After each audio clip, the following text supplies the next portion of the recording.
One day, while reading a book about ancient Greece, he came across the Iliad and the Odyssey. These epic poems had a profound impact on him, and they inspired him to write his own epic poem. Over the next few years, he worked on his poem, which he called The Song of the Shirt. It's about a shirtless man who wanders through the Russian countryside looking for work. Along the way, he meets all kinds of people and he learns about their lives. The poem was a critical success when it was published in 1847, but Tolstoy was not satisfied with it. He felt like he had wasted a lot of time writing something that was not meaningful, and so he decided to stop writing poetry and focus on writing novels instead. Tolstoy's first novel, The Childhood of a Chieftain, was published in 1852. It tells the story of a young boy named Nikolai Rostov and his coming of age during the Napoleonic Wars.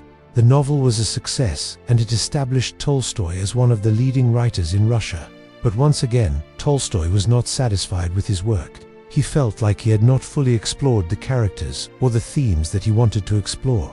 So he decided to write a sequel to the novel. The result was The Boyard's Son, which was published in 1854. This novel picks up where The Childhood of a Chieftain left off and follows Nikolai Rostov into adulthood. We see him get married and start a family, and we see him fight in the Russian army against Napoleon. The novel is full of action and adventure, but it's also a deeply moving story about love, loss, and redemption.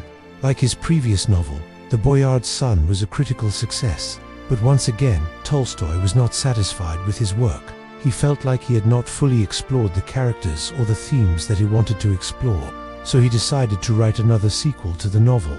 The result was The Death of a Chieftain, which was published in 1856. This novel is set during the same time period as the previous two novels, but it tells the story of another character, Prince Andrei Bolkonsky. We watch him join the Russian army and fight against Napoleon. But as the novel progresses, he begins to lose faith in the meaninglessness of war and the corrupt values of the aristocracy. He eventually leaves the army and returns home to his family, where he dies. After finishing the trilogy, Tolstoy took a break from writing. He traveled around Europe and he began to develop his philosophical and spiritual ideas.